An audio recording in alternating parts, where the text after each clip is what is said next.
Sejam bem-vindas a mais um Conte Sua História, evento organizado pelo Comitê Vozes, um dos 22 comitês do Grupo Mulheres do Brasil.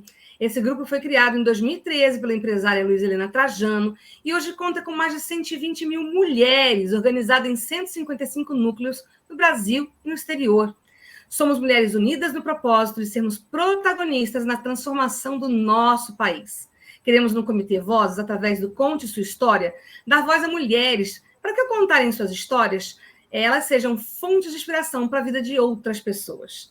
Eu sou a Carla Brandão, hoje estou aqui para trazer uma história muito bacana para vocês e para quem precisar, eu estou de cabelos soltos, óculos e uma blusa clara.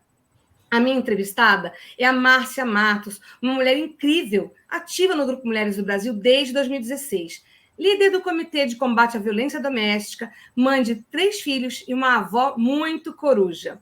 Ela é uma mulher de resiliência, esperança, gratidão e que tem uma força para agir que vocês vão conhecer nesse papo e vai inspirar você. Eu tenho absoluta certeza. Ela é um exemplo de mulher e é por isso que ela está aqui conosco hoje nesse nosso Conte Sua História. Como você está, Márcia?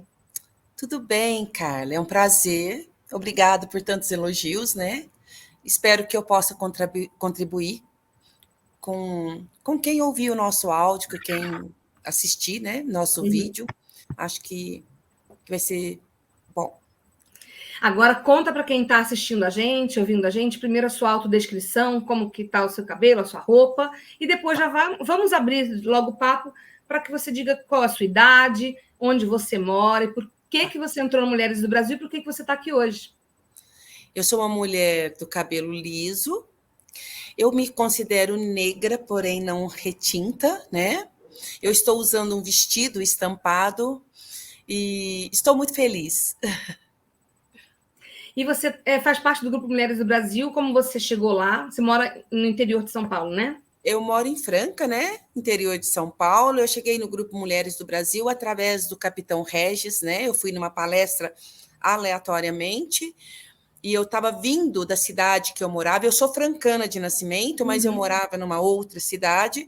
E eu fui numa palestra dele e eu me interessei em saber se dentro de Franca tinha um centro de referência, porque eu tinha vindo de um centro de referência. E aí ele me apresentou o Grupo Mulheres do Brasil.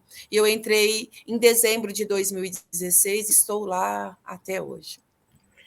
E conta para nós que estamos te vendo, por que a gente está conversando hoje sobre violência doméstica, que inclusive é um dos pontos que a nossa querida Luiza Helena Trajano trouxe para esse ano como uma grande missão do Grupo Mulheres do Brasil, que é alertar, ajudar, incentivar, mostrar como sair dessa situação de violência doméstica, que é uma situação muito triste e muitas vezes difícil para as mulheres, e você passou por esse momento na sua vida, superou esse momento, e é sobre essa superação, sobre esse exemplo que nós estamos querendo te ouvir, para você poder dizer como você saiu desse momento da sua vida. Como tudo começou, vamos lá. Tá. Rapidinho, Carla, eu vou fazer só um apanhadozinho assim da minha vida, porque a minha vida foi pautada por 3 episódios muito tristes, né? Aos 13 anos eu sofri um estupro dentro da minha casa, eu ficava sozinha e meu vizinho pulou o muro e fez isso comigo, né? E eu era uma pessoa muito retraída e eu me retraí mais ainda. Eu passei por aquela dor toda sozinha, uma menina de 13 anos que os seios ainda estavam nascendo, né? E eu não falei para ninguém, a minha mãe, ninguém percebeu, nem mesmo percebeu que eu tomei bomba 2 vezes na 7ª série, porque aquilo era constância, aquele ato, aquele sofrimento. Eu guardei isso por 46 anos, né? Nossa. Dentro de mim, sem contar para ninguém. A única pessoa que eu contei foi que mais tarde, né? Eu fui uma moça que eu não namorei ninguém, eu não paquerava ninguém, eu já tinha perdido as ilusões, né? Por aquele sofrimento, mas com o passar do tempo eu conheci o meu esposo, que é o pai dos meus filhos. Nós casamos, né? E ele foi um marido bom, vou falar para você entre aspas, porque ele não judiava de mim. Ele me ensinou a ser mulher, né? Mulher, literalmente, né? Mulher, né? Que eu entendia que sexo era uma coisa ruim, né? E eu agradeço isso a ele. Mas ele era um homem mulherengo, né? E ele me traía muito, mas eu era uma pessoa que eu sentia que eu devia a ele uma gratidão, eu devia a ele o fato dele ter casado comigo e ter dado nome para mim, porque na minha cidade, no lugar em que eu morava, virgindade era uma coisa fundamental, né? Hoje não mais, graças a Deus. Então eu sentia que eu tinha uma dívida de gratidão com aquele homem, então eu não me importava. Eu era meio que anestesiada mesmo. Eu era anestesiada. E uma do fato que mais me marcou foi quando eu dei à luz da minha primeira filha e eu saí do quarto, né?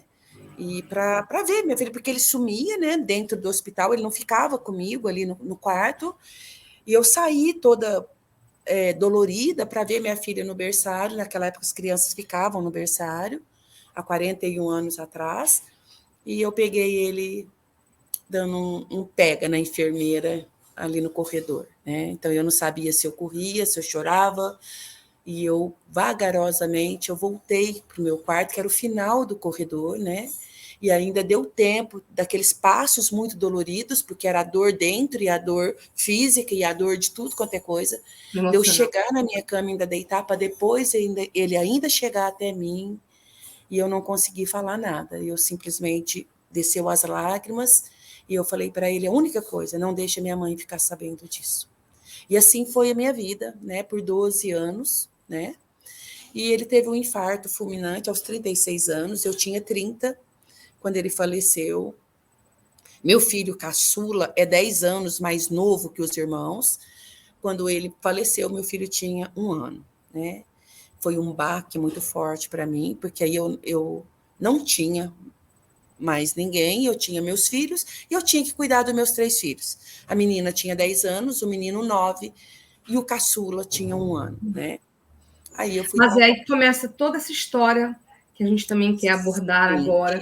Se aquilo parecia um grande estorvo, o que estava por vir era ainda mais triste, eu acredito, né, Márcia?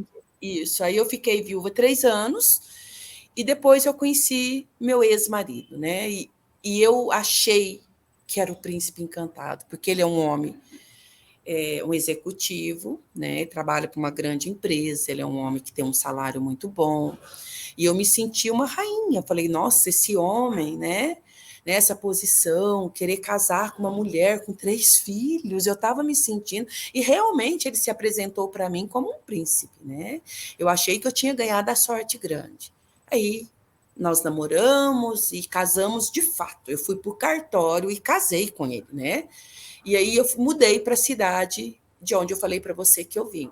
E quando eu mudei para lá, aí a máscara caiu e eu sofri todos os tipos de agressões. Todos, exceto a patrimonial.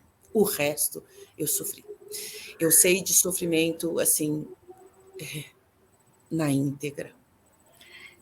Eu lembro que quando você me contou pela primeira vez, rapidamente, essa sua história, eu fiquei muito tocada, porque foi no nosso encontro mesmo, né, no encontro do grupo, onde nós estávamos justamente falando sobre esse tema, onde nós queríamos trazer esse debate para todas as mulheres e para a sociedade, onde a Luiza Helena trouxe a importância da gente falar sobre isso, porque muitas mulheres doem sozinhas, sofrem sozinhas, não tem como sair dessa situação, é muito difícil, e você, por mais que tenha passado por tudo, que esse seu viver sirva de exemplo para muitas outras mulheres. É por isso que estamos aqui.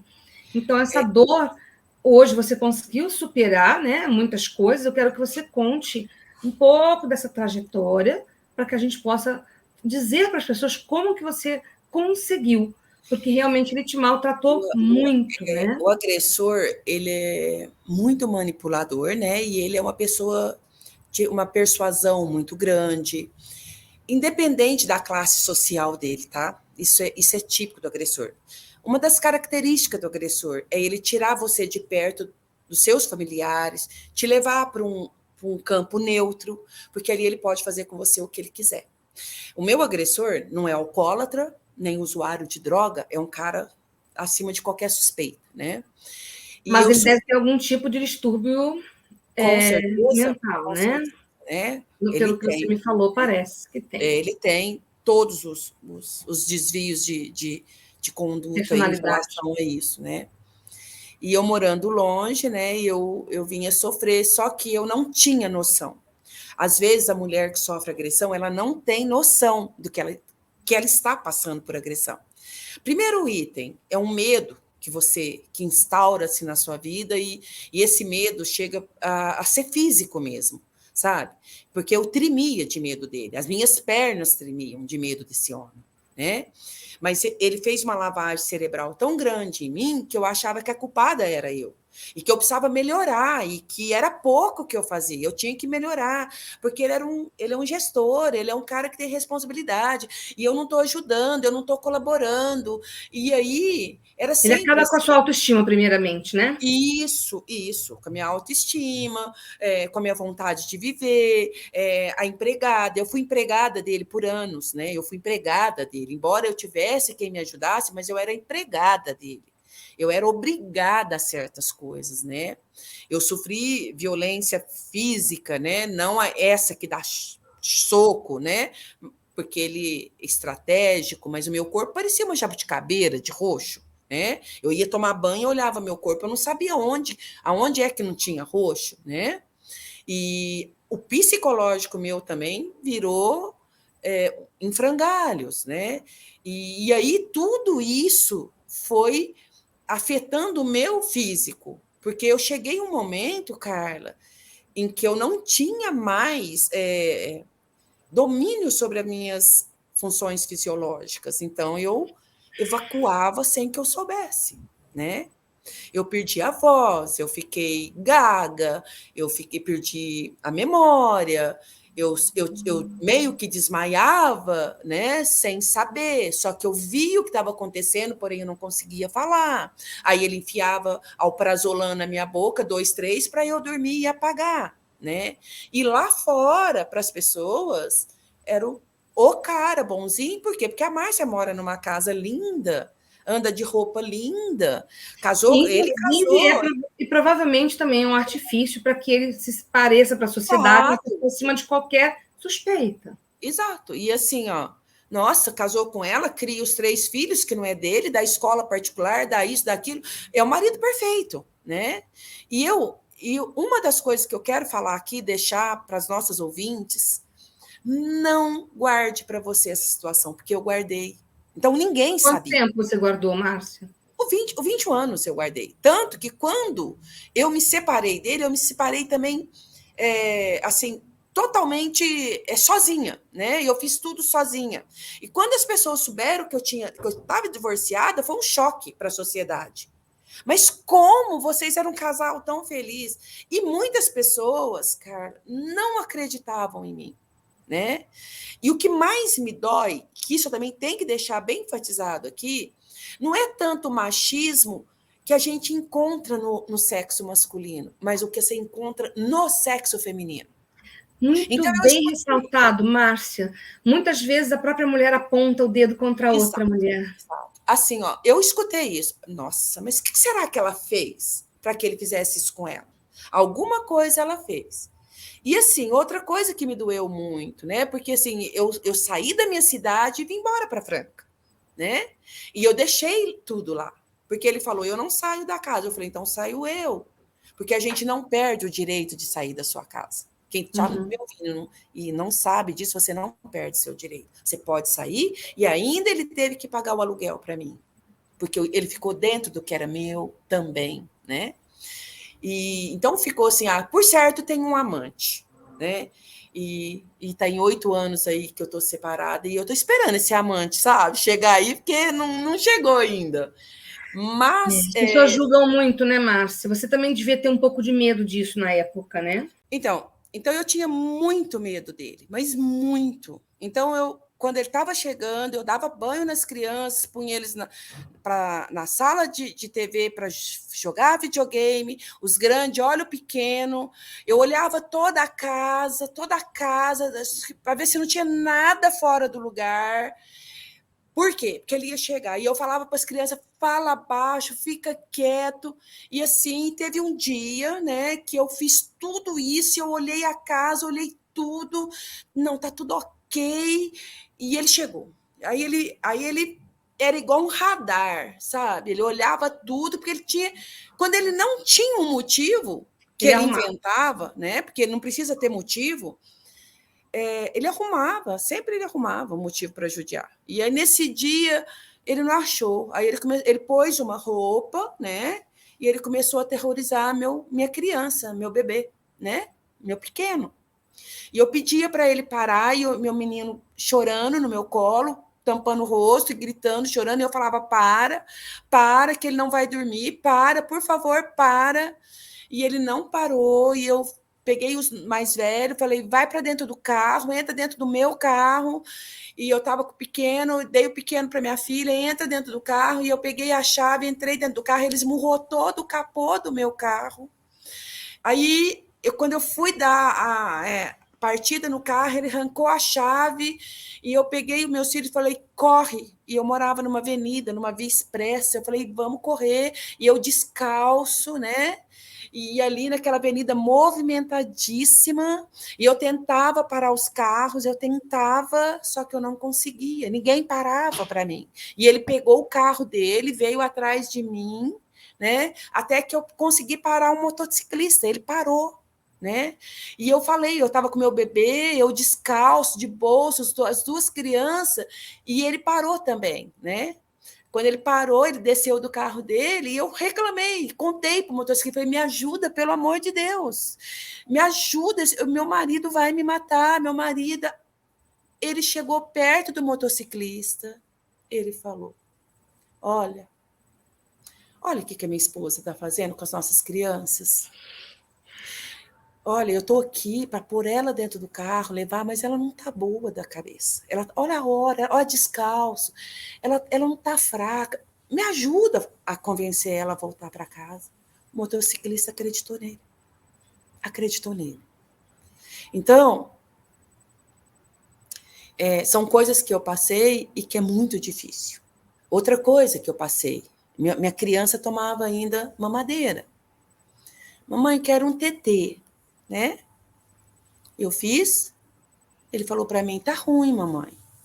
Eu não experimentei, fui lá, falei, acho que o leite não tá bom, fiz outra, lavei a mamadeira, fiz outra, tá ruim, mamãe. Na terceira vez, eu falei, mas não é possível, abri outro leite, fiz, só que aí eu experimentei, eu tinha colocado sal no açúcar da mamadeira do meu filho. Isso é uma doença, isso é uma psicopatia, e a pessoa planeja tudo isso, né? A pessoa planeja tudo que ela pode fazer para atormentar silenciosamente a vida da vítima que ela escolhe, que ela pega como alvo, né? E eu queria que você agora, aproveitando o que você falou sobre o motociclista, sobre as pessoas, para a sociedade, para as pessoas que estão ao redor, pode ser o nosso vizinho, pode ser um familiar. E isso ainda continua, apesar de ter acontecido com você há muito. Repete para mim sua pergunta. Apesar de ser uma coisa que aconteceu há bastante tempo, ainda pode estar acontecendo com um vizinho e com um familiar. Qual é o seu recado para as pessoas? Qual é o seu recado para as pessoas? Meu recado para as pessoas hoje, embora faz 8 anos, né? Eu sempre achei, Carla, eu sempre falei isso nos meus depoimentos, que eu blindei os meus filhos. Realmente, naquilo que eu pude blindar, eu blindei.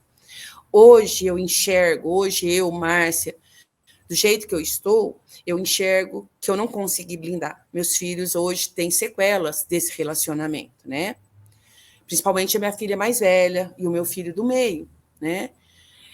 E o recado que eu falo, que eu quero deixar aqui para as mulheres, que nunca é tempo, nunca é tarde, aliás, sabe? Porque eu pensava assim, eu tinha 53 anos. Como que eu vou largar do marido com 53 anos? Que você tem 80. Largue. Você não é obrigada a sofrer, né? Outra coisa que eu aprendi no centro de referência que eu frequentei, sempre você tem que contar a sua história para alguém conhecida, porque se você precisar, você tem um apoio. Não aguenta esse cargo sozinha porque você não dá conta. Tenha sempre um dinheirinho à mão, porque se você precisar pegar um Uber, um táxi, você tem, né? O seu celular é um pouco difícil, porque eles confiscam o celular da gente, avança, né? Tira da sua mão. Mas o que eu quero dizer, gente, Procure as redes, né? Nós temos muita rede. Hoje nós temos uma lei pelas mulheres. Você pode ir numa DDM, você pode pedir uma protetiva, você não precisa fazer um boletim de ocorrência. Você tem o CRAS, você tem o CREAS, você tem. Aqui nós temos Centro de Referência da Mulher. Eu acredito que São Paulo também deve ter alguma rede que lida com isso. Sim, então, tem. as mulheres não estão sozinhas, né? Nós temos a lei, gente. E assim, o agressor, ele tem o ciclo dele e ele não vai mudar. Eu posso te garantir que pós a minha separação, meu divórcio, meu ex-marido já arrumou outras namoradas e por algumas, eu já fiquei sabendo que ele fez algumas coisas semelhantes ao que ele fez comigo, né? Talvez não fez com tanta crueldade, porque foram 21 anos, mas ele vai fazer, gente. Ele é um agressor e agressor é agressor. O que eu peço para todas as mulheres é que busquem ajuda, que elas não estão sozinhas. Agora vamos a essa etapa. Quando você decidiu pedir ajuda, como que você chegou até esse momento? Então, a minha filha casou, casou, o outro também, o do meio, e o caçula foi estudar em São José dos Campos, porque ele queria fazer medicina e ele foi fazer um cursinho específico para medicina, né? E aí eu fiquei sozinha com ele, e as coisas ficaram muito piores do que estavam. E um dia eu passei em frente à DDM, eu agradeço muito a DDM, eu sou grata à DDM, né? Que é a Delegacia de Defesa da Mulher, Isso, né? Delegacia da Mulher, né?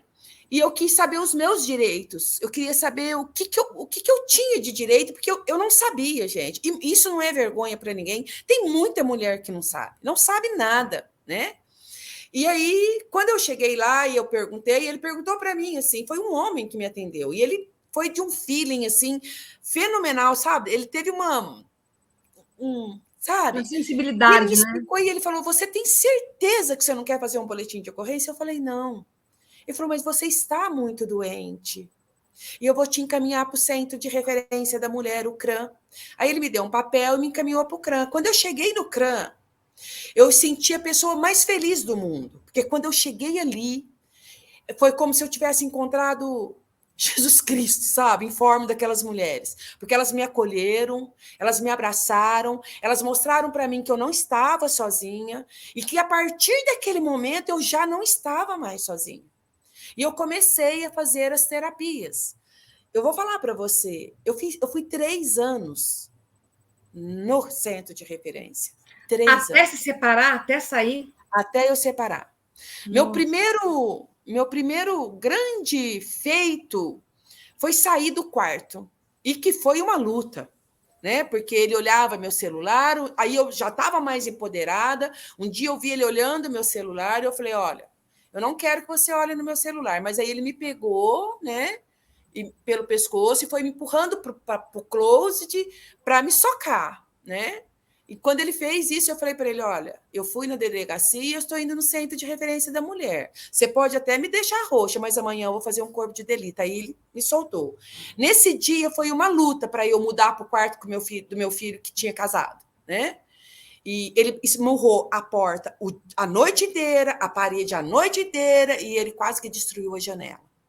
No outro dia, eu tinha que ficar ali, gente. O duro é que eu não tinha para onde ir. Era ali que eu tinha que ficar.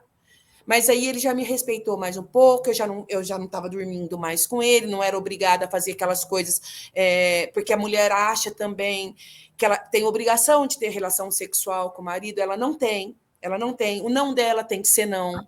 Qualquer coisa contra essa vontade dela é estupro, né? Ainda que ele seja seu marido, seu companheiro, seu namorado, ele tem que te respeitar o seu corpo. E não tinha isso, né? Não tinha isso nem no modo natural, nem no lugar não convencional. Então, eu sofri muitas dores físicas e dores emocionais, né? E aí eu mudei de quarto, né? E eu comecei, e aí eu fui me fortalecendo. Ali dentro do centro. O centro de referência foi fundamental para que eu separasse dele, né? E outra coisa, o agressor ele tem um poder de persuasão e ele é tão falso que eu arrumei uma psicóloga para ele, porque ele falou, eu preciso de uma psicóloga, eu arrumei a melhor da cidade que eu morava, a melhor, a mais renomada. Ele enganou ela. Quando foi um dia, eu notei, falei, o negócio não está muito bom. Eu fui até ela, junto com ele, falei, hoje eu vou lá na sua psicóloga. Cheguei lá, ela falou, não vou te atender, você não é minha paciente. Né? Ela muito arrogante, porque muito chique, muito... né? Eu falei, olha, eu gostaria de conversar com a senhora, mas aí já é então vai ficar na sua responsabilidade.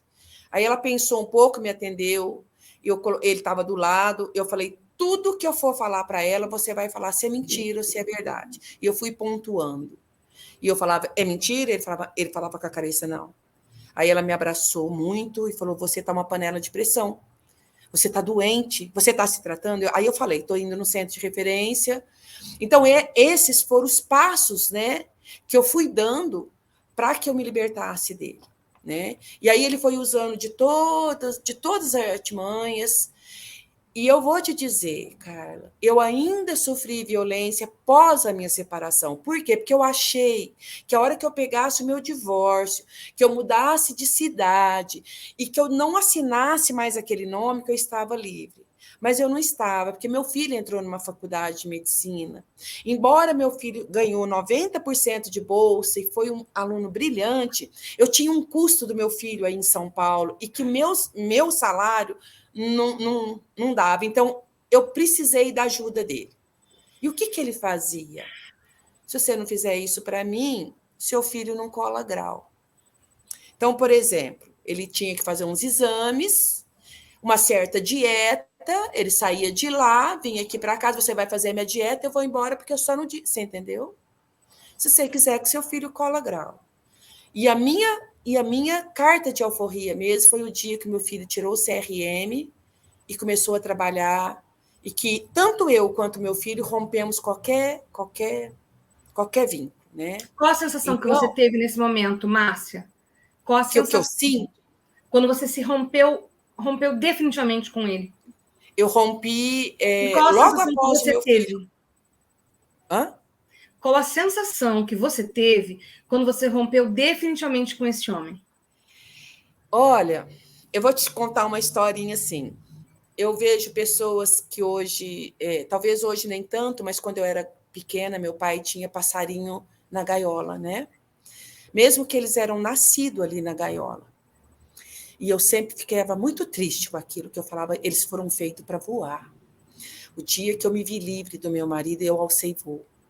Eu me senti uma águia, sabe? E eu dei o voo mais alto, que foi o voo da minha liberdade, da minha paz.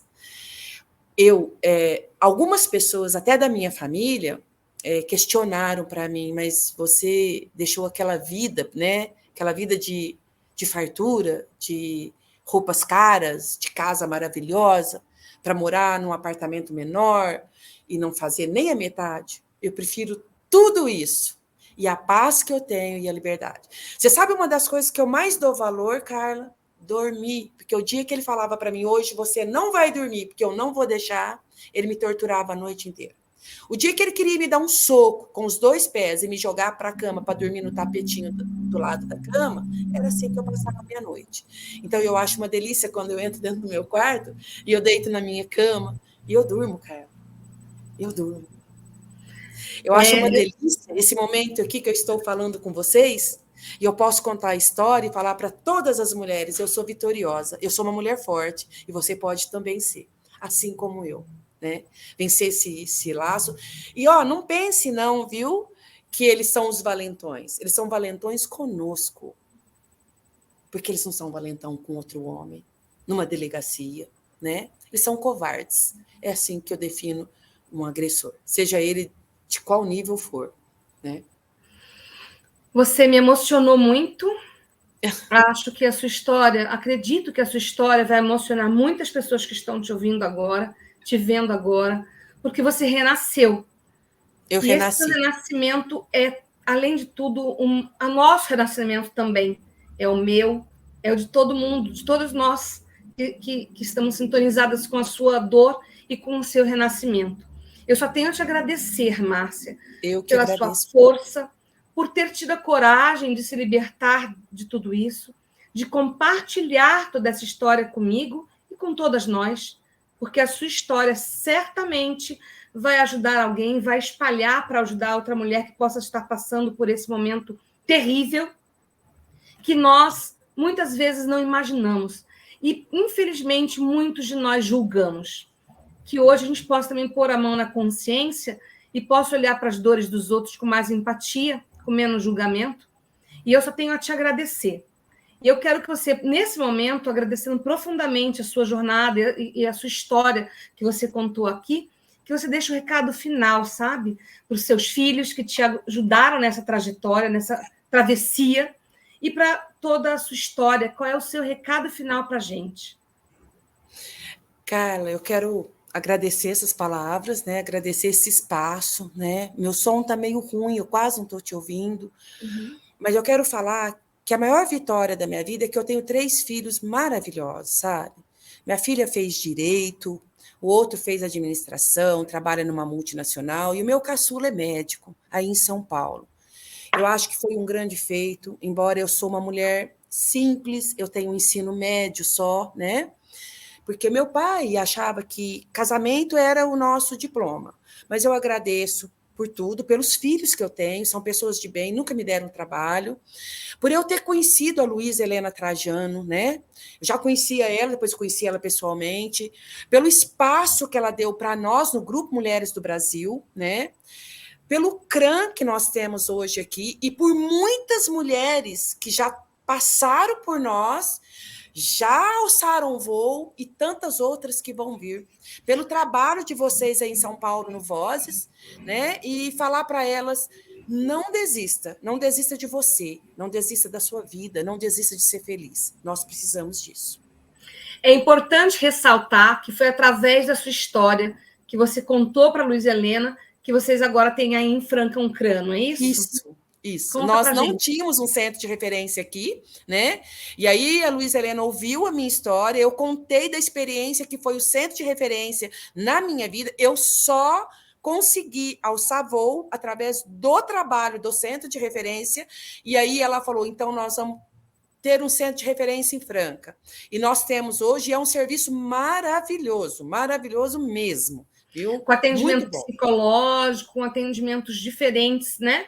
Para que a mulher se liberte dessa situação de agressão dentro de casa, que é silenciosa, né? É isso. E no centro de referência, Carla, ela não precisa passar pela DDM e fazer um boletim de ocorrência. Ela pode ir no centro de referência independente disso, né? Ela vai lá, ela vai se fortalecer. Qual que é o trabalho do centro de referência? Fortalecimento, né? Fortalecimento daquela mulher. Se ela quiser separar do agressor, ela separa.